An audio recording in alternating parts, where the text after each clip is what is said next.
At 22:41 hours on the night of April 6, 1943, technician 4th Class Joseph Richard sat alone under a weak droplight in the upstairs veranda of a two-story house at 21 Henry Street, Brisbane, Australia, staring at a mathematical problem that had consumed him for 3 months.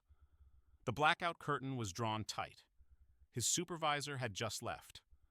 Outside, the sounds of an Allied military base at war drifted through the humid night air.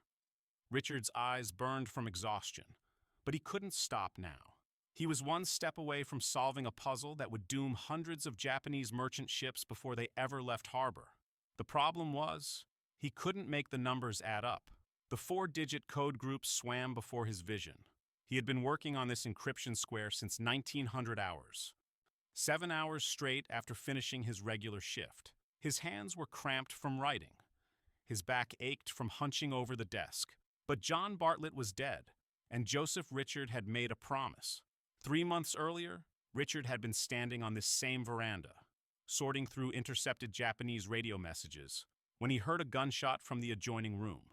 He rushed in to find his friend, Technician 4th Class John Bartlett, on the floor gravely wounded. A young officer had been instructing other servicemen on how to disassemble and reassemble their .45 caliber pistols when his weapon accidentally discharged.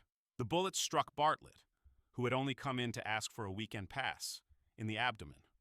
Bartlett was rushed to Brisbane General Hospital. He did not recover. Richard attended the funeral. He stood at attention as they lowered his friend into Australian soil, 7,000 miles from home, killed not by the enemy, but by a training accident. That night, Richard made a decision. He would do extra work to make up for John. He would do John's work and his own. He would do whatever it took to win this war faster, so that fewer men like John Bartlett would die for nothing. Richard approached his commanding officer, Lieutenant Colonel Abraham Sinkoff, and volunteered to organize Japanese Army Water Transportation Code intercepts during his off-duty time. The Water Transportation Code was designated by its discriminant, 2468. It was used by the Imperial Japanese Army to control its vast fleet of merchant ships sailing in support of IJA formations stationed across Asia and the Pacific. Every merchant ship under Japanese Army control was required to broadcast a noon position report daily, indicating that vessel's position, speed, and heading as of 1200 hours. If the Allies could crack this code, they would know exactly where every Japanese convoy was at any given moment. They could vector submarines and aircraft to intercept these ships. They could strangle Japan's supply lines. They could win the war. But the 2468 code had resisted all attempts to break it for more than a year. Sinkoff looked at Richard, this 28-year-old sergeant from Nebraska, who had only been a codebreaker for 18 months, and saw the determination in his eyes. Sinkoff told him he had a hunch the 2468 files would yield something worthwhile. Richard was immediately granted after-hours access. Joseph Richard was born in Syracuse, Nebraska, on May 22nd, in 1914, but moved out west with his family soon thereafter. He served 3 years with the pre-war California National Guard, then got a job at the Naval Supply Depot in downtown San Diego, readying old destroyers for reverse Lend-Lease service with the British Royal Navy. In April 1941, he received his draft notification. Richard scored well enough on the Army General Classification Test to qualify for signal intelligence training. He reported to Fort Monmouth, New Jersey, where he enrolled in the cryptographic school.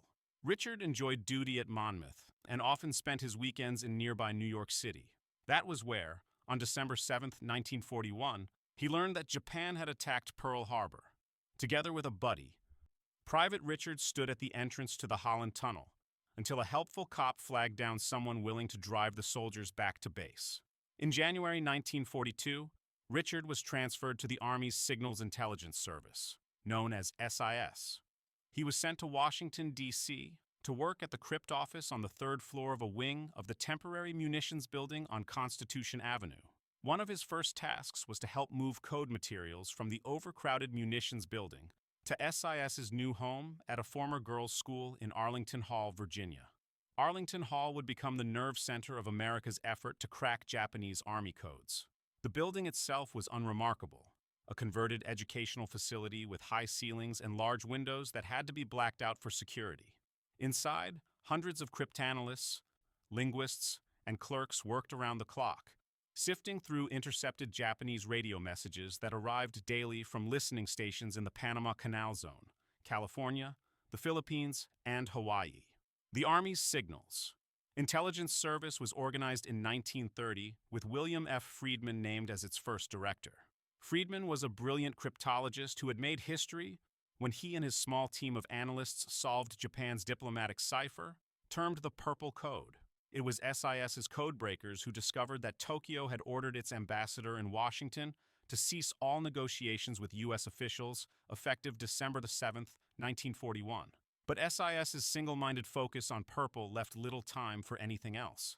The United States Army entered World War II almost totally ignorant of Imperial Japanese Army radio communication codes. While the Navy worked on Japanese naval codes like JN-25, the Army struggled with an entirely different cryptographic system. Japanese signal security officers responsible for safeguarding the IJA's high-level communications employed a cryptographic system that substituted random numbers for words and numerals. To begin the encryption process, a clerk would look up in the Army codebook each word that he wished to conceal. Alongside that word was a 4-digit number, which the soldier then wrote down. Listed in a separate part of the Army codebook was a key register, another random 4-digit number, which the clerk then added to each code number as a second form of security. When making his calculations, the Japanese soldier used false or non-carrying addition in a further attempt to confuse electronic eavesdroppers. A typical encoding sequence might have started with the word Shanghai.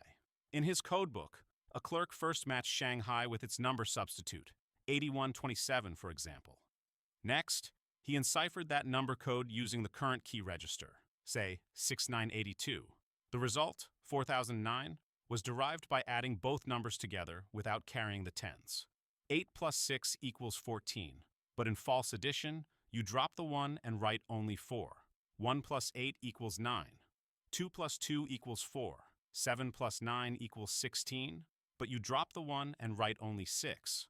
The result was 4096, not 14,109.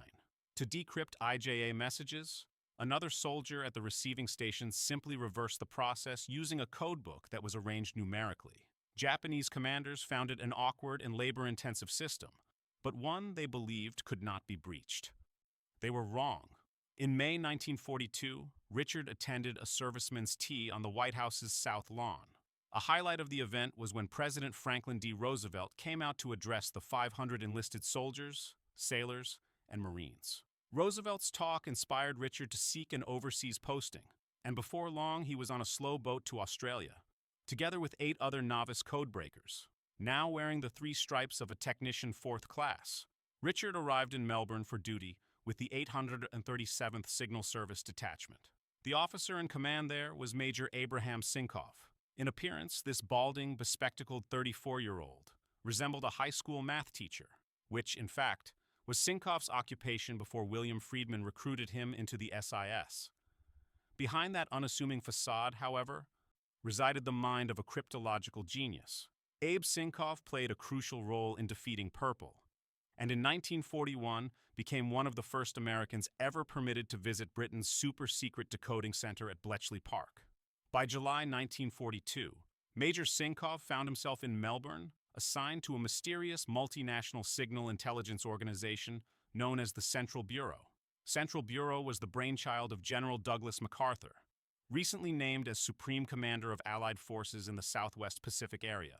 Made up of British, Australian, and American codebreakers, its mission was to provide MacArthur with raw, unfiltered information on IJA activity throughout his area of responsibility. Naval intelligence came from a combined Royal Australian Navy U.S. Navy Fleet radio unit, not under General MacArthur's direct command. At first, the American cryptanalysts assigned to Central Bureau struggled to keep up with their combat-tested British and Australian colleagues.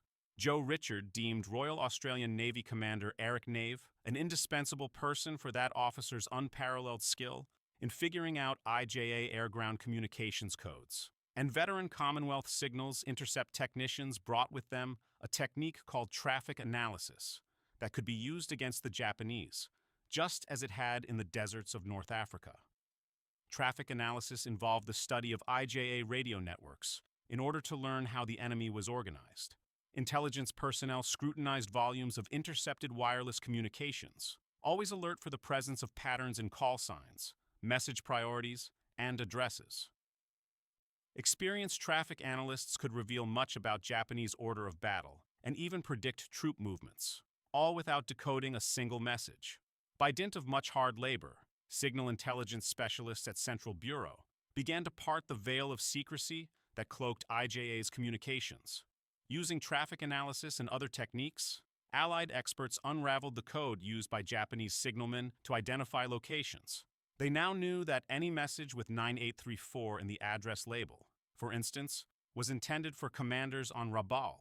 Technicians also identified 4 major radio networks in use by enemy forces. Of these, the Japanese Army Shipping Command used a circuit designated as 2468 to control its vast fleet of merchantmen sailing in support of IJA formations stationed all across Asia and the Pacific. Rushed into service. This water transportation code was a simplified version of the Army's number-substitution system, intended for use by poorly trained shipboard radiomen. Similar to the mainline code but lacking many of its special security features, the 2468 discriminant would soon receive close attention from Central Bureau's team of Allied cryptanalysts. In September 1942, Australian diggers began a counter-offensive against Japanese troops strung out along the Kokoda Track in New Guinea. To better support combat operations there, the staff of Central Bureau moved forward some 1,000 miles from Melbourne to Brisbane that same month. Richard remembered partnering up with another American soldier for the journey, made in a vehicle loaded with photocopying equipment and file drawers. During the trip, he said, "One of us slept in the truck at night because the cabinets held classified material." Central Bureau established its Brisbane headquarters in a large house at 21 Henry Street in the suburb of Ascot. Joe remembered the 2-story residence had verandas around each floor, which at some point were closed in, so our classified papers would not blow away. At the time, Technician 4th Class Richard and his fellow GIs were all attempting to batter their way into some low-level IJA codes using a crude trial-and-error method. This brute force attack demanded an extraordinary amount of effort for no apparent result, and caused a great deal of frustration among those analysts forced to hand-sort page after page of unintelligible radio intercepts. Richard was sifting data on the upstairs veranda one November day when he heard the gunshot that killed John Bartlett. After the funeral, Richard approached Colonel Sinkoff with his proposal to work on the 2468 code after hours. Sinkoff agreed immediately. Richard started sorting one evening, late in January 1943, under a weak droplight, and with the blackout curtain closed. He continued this work almost every night for the next 3 months. By the 3rd night of sorting, Richard noticed something. The first digit in each 4-number code group was non-random. This revealed a flaw in the 2468 system, which by design should have eliminated all such patterns. In cryptology, randomness is everything. If a code is truly random, there should be no patterns, no repetitions, no predictable sequences. But Richard was seeing a pattern. The first digits were not distributed evenly. Some numbers appeared more frequently than others. This meant the Japanese encryption system had a weakness. An elated technician 4th class, Richard notified Colonel Sinkoff that the 2468 indicator was not behaving randomly. Sinkoff replied by telling the sergeant his discovery confirmed the findings of British cryptanalysts based at the Wireless Experimental Center in Delhi, India. Codebreakers there regularly shared intelligence with Central Bureau and other Allied signals intelligence stations worldwide. But confirmation was one thing. Breaking the code was another. More information was required, so SIS and its powerful IBM tabulating machines joined the fight. In 1943, computers as we know them did not exist. But IBM had developed electromechanical machines that could sort and tabulate data at speeds far beyond what human analysts could achieve. Workers at Arlington Hall ran several months' worth of water transportation code intercepts through their mechanical sorters, but failed to uncover any non-random characteristics. Sinkoff and Richard learned of SIS's disappointing conclusions shortly thereafter. This troubled Joe Richard until he remembered that the key register changed about every 4 weeks. He concluded that Arlington Hall must have mixed up 2 or 3 months' traffic. Richard mentioned this to Sinkoff, and the tests were run again with messages carefully organized by date. The rapid sorting made possible by SIS's IBM precomputers revealed additional patterns hidden within each water transport code message. Analysts in Brisbane and Arlington Hall began to see relationships forming between many of 2468's 4-digit code groups and pushed themselves in a friendly competition to finish the puzzle first. Richard worked every night after his regular shift ended. He sorted thousands of intercepted messages, looking for patterns, anomalies, anything that didn't fit. He organized the messages by date, by sender, by recipient, by frequency. He created charts and tables. He filled notebook after notebook with calculations. The work was mind-numbing, tedious, exhausting. But Richard kept thinking about John Bartlett, and he kept working. Armed with reams of newly processed data, Richard sat down after lunch on April 6, 1943, to organize these non-random numbers into an enciphering square. An enciphering square is a mathematical tool that reveals the relationship between encrypted and unencrypted text. If Richard could construct the correct square, he would have a purely mathematical means of stripping off the key register, that additive number set used by enemy radio men to disguise their 4-digit codes for places, ships, time, and cargo description. Traffic analysis had already filled in some of the blanks. With its key register defeated, the Japanese Army Water Transportation Codebook would become a secret weapon in Allied hands. Richard labored far into the night to complete this arithmetical problem, but couldn't quite make it add up. The solution kept slipping away from him as he was sleepy. It was now past 2200 hours. He had been working for more than 7 hours straight. His supervisor, Captain Larry Clark, stopped by to check on progress. Clark saw the exhaustion in Richard's face. He also saw the determination. Clark helped talk Richard through his mental block. Together, the two cryptanalysts located the last pieces of information needed to finish their enciphering square. Richard made the final calculations. He checked them once, checked them again, and then he saw it. The square was complete. It worked perfectly. Every number fell into place. Every relationship made sense. The 2468 code was broken. Richard's square provided a purely mathematical means of stripping off the key register. Once the key register was removed, the 4-digit code groups revealed their true meaning. Ship names, locations, cargo descriptions, sailing times, routes. Everything the Japanese thought was secure was now visible to Allied intelligence. Richard went to bed that night, happy his 3-month task was finally over. While he slept, Central Bureau sent copies of his encipherment square to the other signals analysis stations, whose cooperation made it all possible. That afternoon, Joe remembered, we were somewhat deflated to receive a message from Arlington Hall saying that they also had the square. Both agencies, 10,000 miles apart, had almost simultaneously arrived at a solution. The credit would be shared, but the victory was absolute. The trickle of information that Central Bureau was able to extract from Code 2468 now became a torrent. Before long, the 3 Japanese linguists on staff were so busy interpreting decrypted message traffic that extra translators had to be borrowed from the Navy's Fleet Radio Unit in Melbourne. Every day, dozens of new messages were decoded. Ship positions, convoy routes, sailing schedules. The intelligence was passed immediately to Allied naval and air commanders. Submarines received coordinates. Bombers received targets. The Japanese merchant fleet was about to discover that its most secure communications network had been compromised, and the consequences would be catastrophic. The first convoy to die was not recorded by name in most historical documents, but Wewak Convoy 21 became one of the most documented examples of what happened when Allied forces could read Japanese convoy routes in real time. Wewak Convoy 21 was being annihilated, and the Japanese army could do nothing to stop it. The first vessel to die was Yakumo Maru. This 3,200-ton transport fell victim to 2 radar-equipped consolidated B-24 Liberator bombers of the 62nd Bomb Squadron, 5th U.S. Air Force. Some 60 miles off the New Guinea coastline, at 02:30 hours on Sunday, March 19th, 1944. Going to the bottom with Yakumo Maru were 62 crewmen and 48 soldier passengers. After sunrise, at least 80 American warplanes returned to finish the job. Swarming over their weakly defended target, the attackers quickly sank another 3,200-tonner named Taie Maru, plus 2 escorting subchasers. For the price of a few, Douglas A-20 Havoc light bombers lost to anti-aircraft fire. 5th Air Force flight crews entirely obliterated Convoy 21, including its desperately needed cargo of supplies and replacement soldiers. The appearance of U.S. aircraft at precisely the right time and place to intercept these enemy merchantmen was no accident. Allied officers had been tracking the progress of Wewak Convoy 21 for days.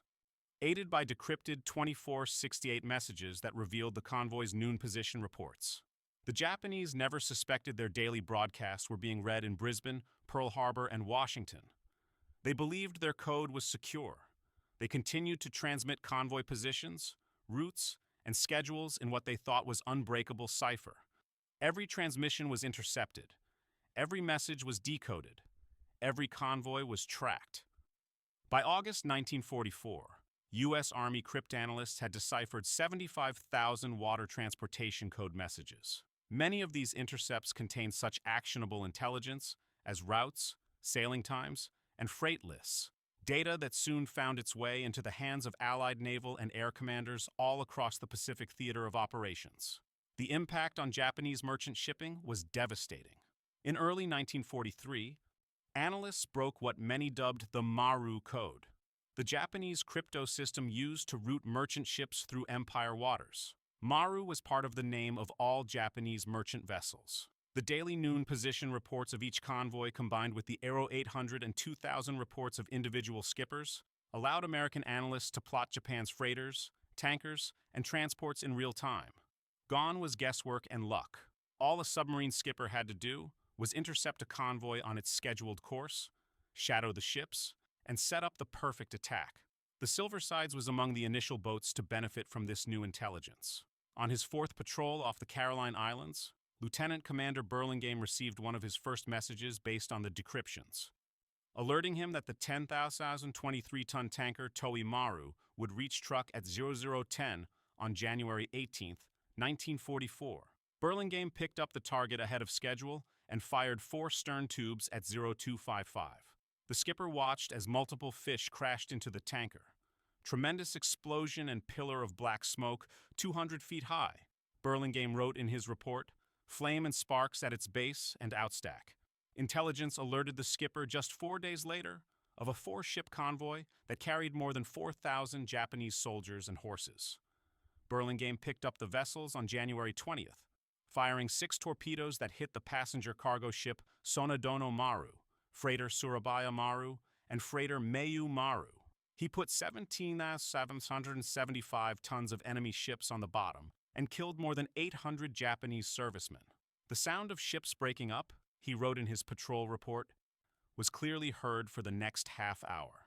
This was just one submarine on one patrol. Across the Pacific, dozens of American submarines were receiving similar intelligence. Convoy HI-71, traveling from Singapore to Japan with critical oil supplies. Convoy Take 1, carrying reinforcements to New Guinea. Convoy Shimi 2603, loaded with ammunition and food. Every one of these convoys broadcast its position daily using the 2468 code. Every position was decoded in Brisbane and Pearl Harbor.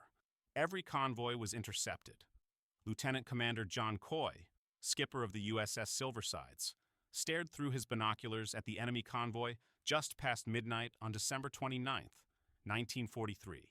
Rain squalls peppered the night, making it the perfect conditions for a surface attack. The submarine's radar revealed the convoy's formation. 2 columns made up of 3 ships, each protected by several small escorts. At 10 knots, Coy knew the convoy would reach Palau by dawn. That left just 5 hours at best to intercept and attack. He had to work fast. The 32-year-old officer would become one of America's top World War II submarine captains, sinking 14 confirmed ships and earning 3 Navy crosses. That tenacity was on display this night. In 3 hours, he managed to destroy 3 ships, putting 7,192 tons of enemy shipping on the bottom.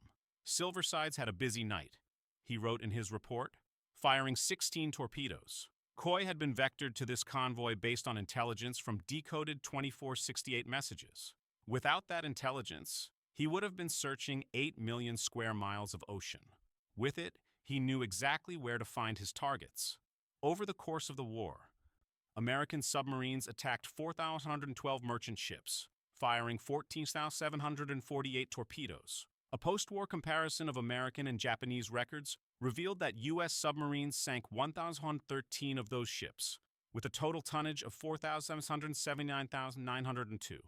The undersea service destroyed another 201 warships, including a battleship, 8 carriers, and 11 cruisers.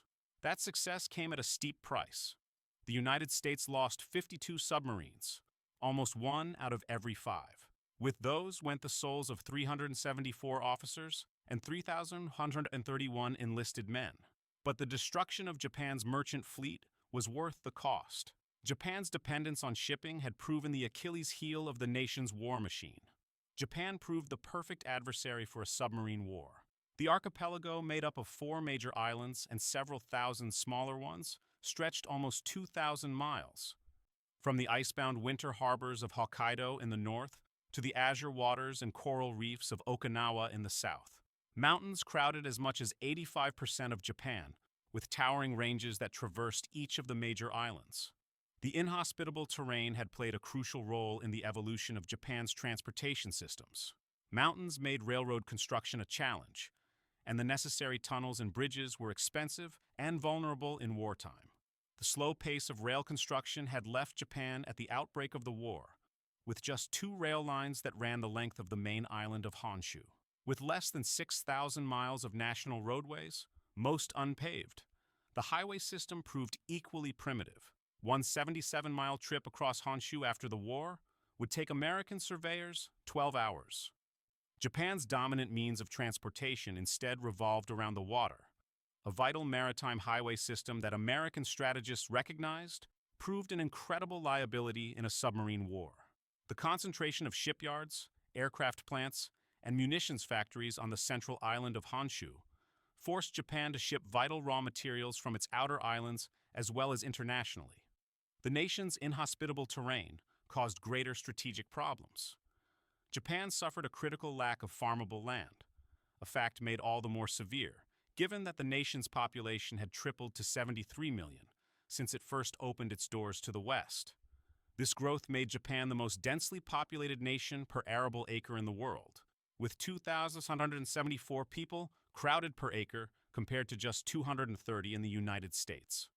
Fishermen sailed as far as the Panama Canal and Alaska to feed the population. Outside of a handful of industries, such as fish oil and silk, Japan had almost no material self-sufficiency. It was forced to import even rice. These deficiencies were more acute in the demand for war materials. From the bauxite necessary to manufacture fighters down to the rubber needed to make tires and the cotton to sew uniforms. Nowhere was that demand more critical than with oil, the lifeblood of any modern military. At the outbreak of the war, Japan could produce just 2 million barrels of oil a year, a figure that equated to 0.1% of the world's output. The United States, in contrast, the world's dominant producer, could deliver 700 times that amount. Until a few months before the war, the United States had supplied as much as 80% of Japan's oil. Investigators later concluded that American oil likely powered the carriers, bombers, and fighters that attacked Pearl Harbor. Japan's hunger for food and raw materials had put it on the path to war, with the ultimate goal, the capture of the oil-rich Dutch East Indies, present-day Indonesia. Every barrel of oil, every ton of rubber, every pound of bauxite had to be shipped from the Dutch East Indies, Malaya, and the Philippines to Japan. And every ship carrying those materials broadcast its position daily using the 2468 code. Joseph Richard's Enciphering Square made every one of those transmissions visible to Allied intelligence. The results were catastrophic for Japan. With oil imports halted, Japan had no choice but to park many of its carriers and battleships, relegating them to anti-aircraft duty. Military trucks were left to putter around bases by burning charcoal, Engineers battled gasoline shortages with substitutes of ethanol, methanol, and acetone, while others converted confiscated rice, sweet potatoes, and sugar to alcohol.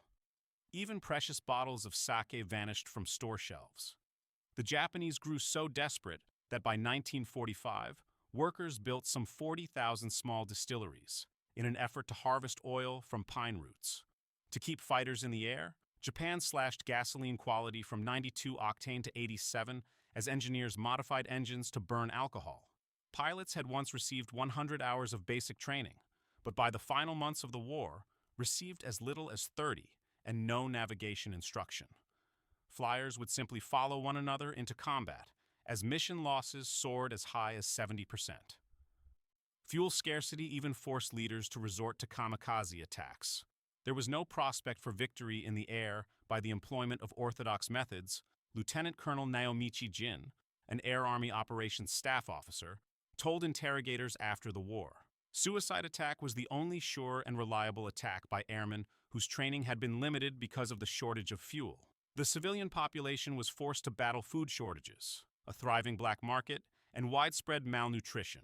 The Japanese tried to make butter from silkworms and even ate acorns, chaff, and sawdust. The government went so far as to advertise that sawdust from red pine was the most nutritious. By the waning months of the war, the nation's social fabric began to fray. The hungry population could take it no more. American submarines had strangled Japan. The war against shipping, concluded the U.S. Strategic Bombing Survey, was perhaps the most decisive single factor in the collapse of the Japanese economy and the logistic support of the Japanese military and naval power. And it all started with one message, decoded by one sergeant working alone under a weak droplight in Brisbane, Australia. The conquest of Code 2468 did not entitle Technician 4th Class Richard to a long rest. He immediately began applying his knowledge of IJA's water transportation code to other ciphers, thus aiding the Allies' effort to penetrate their enemy's most secure mainline communications networks. Douglas MacArthur's daring leapfrog campaign across the northern coast of New Guinea could never have succeeded without a thorough knowledge of Japanese strength and intentions derived from Central Bureau's analysis of high-level radio intercepts. These achievements did not go unnoticed. MacArthur's Chief of Staff, Lieutenant General Richard K. Sutherland, later claimed this ability to read Japan's secret codes chopped 2 years off the war in the Pacific. In the summer of 1944, Joe Richard received both a Legion of Merit and promotion to the rank of warrant officer for his work on IJA ciphers. But the war was not over. Richard continued working at Central Bureau through 1945, decrypting Japanese messages, tracking enemy movements, providing intelligence that saved Allied lives and shortened the war. He was there when MacArthur's forces liberated the Philippines. He was there when the atomic bombs fell on Hiroshima and Nagasaki. He was there when Japan surrendered on September 2, 1945, aboard the USS Missouri in Tokyo Bay. The war that had killed John Bartlett, that had consumed 3 years of Richard's life, that had driven him to work alone under a weak droplight night after night, was finally over. Leaving the military in 1946, Richard took a civilian position with the Army Security Agency at Arlington Hall, Virginia. The building where he had started his career as a codebreaker in 1942 now welcomed him back as a veteran cryptanalyst. In 1952, the National Security Agency was created to consolidate American signals intelligence efforts. Richard joined the NSA and spent the next 21 years working on codes and ciphers. This time, during the Cold War. Richard's post-war career spanned 27 years, including duty as Assistant Chief of Station in the NSA's Australia office. He returned to Brisbane, to the city where he had made his breakthrough, where John Bartlett had died, where the 2468 code had been broken. He retired in 1973, having served his country for 32 years in uniform and civilian service. In recognition of his exceptional contributions to the field of cryptography, Chief Warrant Officer Joseph E. Richard was inducted into the U.S. Army Military Intelligence Hall of Fame in 1993. The citation read in part, "For his crucial role in breaking the Japanese Army Water Transportation Code, designated 2468, which enabled Allied forces to intercept and destroy hundreds of enemy merchant ships, thereby choking off Japan's ability to sustain its war effort. His dedication following the death of his colleague, Technician 4th Class John Bartlett, exemplifies the highest traditions of military service. Joseph E. Richard died on April 8, 2005, at the age of 90. He was buried at Arlington National Cemetery with full military honors. His gravestone reads, Chief Warrant Officer Joseph E. Richard, U.S. Army, World War II, Korea, Vietnam, Codebreaker. But that simple inscription doesn't tell the full story. It doesn't mention the 3 months he spent working alone under a weak droplight, sorting through thousands of intercepted messages. It doesn't mention John Bartlett, the friend whose death drove Richard to work harder than he ever had before. It doesn't mention the night of April 6, 1943, when Richard and Captain Larry Clark finally solved the Enciphering Square that broke the 2468 code. It doesn't mention the hundreds of Japanese merchant ships that were sunk because Allied forces could read their position reports in real time. It doesn't mention the thousands of Allied lives that were saved because convoys never reached their destinations. It doesn't mention the 2 years that MacArthur's chief of staff said were chopped off the war in the Pacific. If you want to see more stories like this, stories about the men and women who won World War II, not with guns and bombs, but with mathematics and determination, hit that like button right now. Every like tells the algorithm to share this story with more people, and these stories deserve to be told. Hit subscribe if you haven't already, because we're bringing you forgotten heroes every single day. And drop a comment right now, telling us where you're watching from. Are you in the United States, United Kingdom, Australia, Canada? Our community spans the entire world, and you're part of keeping these memories alive. Tell us your location. Tell us if someone in your family served in the Signal Corps or worked in intelligence. Tell us if you've ever heard of Joseph Richard before this video. Just let us know you're here, because these men and women deserve to be remembered. The story of Joseph Richard and the 2468 Code is a reminder that wars are not won only by the soldiers on the front lines. They are won by the codebreakers working in converted schoolhouses, by the analysts sorting intercepts under weak droplights, by the men and women who refuse to give up, even when their friends die in training accidents, even when the work seems impossible, even when they've been staring at numbers for 7 straight hours and can't make the encryption square add up. Joseph Richard could have gone to bed that night of April 6, 1943. He could have told Captain Clark that he was too tired, that he would try again tomorrow, but he didn't. He pushed through the exhaustion, worked through the mental block, and completed the square that broke the code that doomed hundreds of Japanese convoys before they ever left harbor. And that's why we're still talking about him 82 years later. Thank you for watching. Thank you for remembering. Thank you for making sure that Joseph Richard, John Bartlett, Abraham Sinkoff, Larry Clark, and all the men and women of the Central Bureau and Arlington Hall Station don't disappear into silence. These people changed the course of history, and you're helping make sure their stories are never forgotten.